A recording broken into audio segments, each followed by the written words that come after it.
నీతి కథలు. ఈరోజు మనం ఈ వీడియోలో 5 మంచి నీతి కథలను తెలుసుకుందాం పదండి. మొదటి కథ, చీమ మరియు రైతు. ఒక చిన్న గ్రామంలో రామయ్య అనే రైతు ఉండేవాడు. అతనికి పెద్ద పొలం ఉండేది. రోజు ఉదయం నుంచి సాయంత్రం వరకు కష్టపడి పనిచేసేవాడు. ఒకరోజు అతను పొలంలో పనిచేస్తుండగా చిన్న చీమ గింజలు మోస్తూ తన గూడు వైపు వెళ్తూ కనిపించింది. రామయ్య అది చూసి నవ్వుతూ, ఇంత చిన్నదిగా ఉండి ఇంత కష్టపడడం ఎందుకో అని అన్నాడు. కాలం గడిచింది. 1 సంవత్సరం ఊహించని భారీ వర్షాలు వచ్చాయి. రామయ్య పొలంలోని పంట మొత్తం నీటిలో కొట్టుకుపోయింది. ఇంట్లో తిండి కూడా లేక బాధపడ్డాడు. ఒకరోజు ఉదయం అతని ఇంటి ముందర కొద్దిగా గింజలు కనిపించాయి. ఆశ్చర్యపోయి చూసేసరికి అదే చీమ తన గూడులో దాచుకున్న గింజలను అతని ఇంటి దగ్గర పెట్టింది. అది రామయ్యతో ఇలా అంది, చూడండి అంకుల్, ఎన్ని రోజులు మీ పొలంలోని గింజలు నాకు ఆహారంగా పనికొచ్చాయి. కానీ ఈరోజు మీకు తినడానికే ఆహారం లేదు. అందుకే నేను దాచుకున్న గింజల్లోంచి కొంచెం తెచ్చి మీకు ఇచ్చాను. ఇది తినండి అని చెప్పింది ఆ చీమ. అప్పుడు రామయ్య చాలా నవ్వాడు. తనకు కండ్ల నుంచి నీళ్లు వచ్చాయి. చిన్నదైనా సహాయం చేసే మనసు ఎంత గొప్పదో అని అతడికి అర్థమయ్యింది. మోరల్ ఆఫ్ ద స్టోరీ: ఎవరిని తక్కువగా చూడకూడదు. చిన్న సహాయమే పెద్ద సమయంలో ప్రాణం కాపాడుతుంది. మరియు ఒకరి నుండి పొందిన సహాయాన్ని మళ్ళీ వాళ్ళు కష్టాలలో ఉన్నప్పుడు మనకు తోచినంత సహాయం చేయాలి. రెండవ కథ, నిజాయితీ గల కుక్క. ఒక గ్రామ మార్కెట్ దగ్గర ఒక చిన్న దుకాణం ఉండేది. ఆ దుకాణం దగ్గరే ఒక వీధి కుక్క ఉండేది. రోజు దుకాణదారు దానికి కొద్దిగా అన్నం పెట్టేవాడు. ఒకరోజు బిజీగా ఉన్న సమయంలో దుకాణదారి డబ్బుల సంచి తెలియకుండా పడిపోయింది. చాలా మంది అక్కడే ఉన్నారు, కానీ ఎవరు గమనించలేదు. ఆ కుక్క మాత్రం ఆ సంచిని చూసి దాన్ని నోట్లో పెట్టుకొని దుకాణం ముందు కూర్చుంది.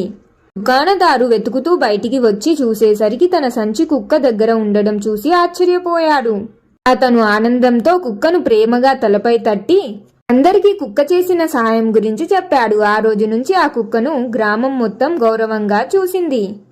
మోరల్ ఆఫ్ ద స్టోరీ: నిజాయితీకి మాటలు అవసరం లేదు, పనులే చాలు. మూడవ కథ, గద్ద మరియు విద్యార్థి. సాయి అనే విద్యార్థి 10వ తరగతి చదువుతున్నాడు. పరీక్షల భయంతో చదవడం మానేశాడు. ఇది నాకు రాదు, ఇది నా వల్ల అయ్యే పని కాదు అని తనని తాను తక్కువగా భావించేవాడు.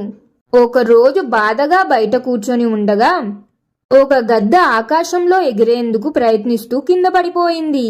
అది ఎన్నిసార్లు పడినా మళ్లీ రెక్కలు చాపి ఎగిరే ప్రయత్నం చేస్తూనే ఉంది. చివరికి అది ఎగిరింది. అది చూసిన సాయికి ప్రేరణ వచ్చింది. నేను కూడా ప్రయత్నం చేస్తే సాధించగలను అని అనుకున్నాడు. ఆ రోజు నుంచి కష్టపడి చదివి పరీక్షల్లో మంచి ఫలితాలు సాధించాడు. మోరల్ ఆఫ్ ద స్టోరీ: ఓటమి కాదు, ప్రయత్నం మానడమే నిజమైన ఓటమి. ఓటమి వచ్చినా సరే మళ్లీ ప్రయత్నిస్తే దానిలో అద్భుతమైన విజయాలను సాధించవచ్చు. నాలుగవ కథ, కోతి మరియు గ్రామ పెద్ద. ఒక గ్రామంలో వెంకటయ్య అనే పెద్ద ఉండేవాడు. అతను ఎప్పుడు కోపంగా మాట్లాడేవాడు. చిన్న విషయం కూడా పెద్దగా చేసేవాడు. ఒకరోజు చెట్టు మీద ఉన్న ఒక కోతి అతని చేతిలో ఉన్న అద్దాన్ని లాక్కుంది. ఆ అద్దంలో వెంకటయ్య తన కోపంతో ఉన్న ముఖాన్ని చూశాడు. అందరూ నవ్వుతున్నారు. అప్పుడే అతనికి తన ప్రవర్తన అర్థమైంది. అందరూ తన కోపాన్ని చూసి నవ్వుతున్నారని, తాను కోపంగా కంటే శాంతిగా నవ్వుతూ ఉంటేనే మంచిగా ఉంటాడని, అందరికీ నచ్చుతుందని తెలుసుకున్నాడు. అద్దాన్ని తిరిగి తీసుకున్న తర్వాత అతను నెమ్మదిగా మాట్లాడడం మొదలుపెట్టాడు. గ్రామంలో శాంతి పెరిగింది. మోరల్ ఆఫ్ ద స్టోరీ: మార్పు రావాలంటే ముందుగా మనలోనే రావాలి. తరువాత నెమ్మదిగా చుట్టూ ఉన్న వారిలో కూడా వస్తుంది. మరియు మనం చేసే పని మనకు మాత్రమే కాదు, ఇతరులకు కూడా నచ్చుతుందా లేదా, అది సరైనదా కాదా అనేది తెలుసుకోవాలి. ఐదవ కథ, గుర్రం మరియు కూలి. ఒక పట్టణంలో రాము అనే కూలి ఉండేవాడు. అతను రోజు తన గుర్రంతో బరువులు మోపించేవాడు. అలా గుర్రంతో కఠినంగా వ్యవహరించేవాడు. ఒకరోజు రోడ్డు మీద అతను జారి కింద పడిపోయాడు. ఎవ్వరూ సహాయం చేయలేదు. అప్పుడు అదే గుర్రం అతన్ని తన మీద కూర్చోబెట్టుకుని ఇంటి దగ్గరకు తీసుకువచ్చింది. రాముకి కన్నీళ్లు వచ్చాయి. దీనికి రోజు ఇంతలా ఇబ్బంది పెట్టినా కూడా నేను పెట్టే కొంచెం ఆహారం కోసం విశ్వాసం ఉంచుకుంది అని. అప్పటి నుంచి గుర్రాన్ని తన సొంత స్నేహితుడిలా చూసుకున్నాడు. మోరల్ ఆఫ్ ద స్టోరీ: ఎవరిని కూడా ఎక్కువగా ఇబ్బంది పెట్టకూడదు. ఎవరితోనైనా ఎవరు ఎంత సహాయం చేస్తారో అంతే తీసుకోవాలి. ఎక్కువగా వారి నుండి సహాయాన్ని ఆశించి ఇబ్బంది పెట్టకూడదు.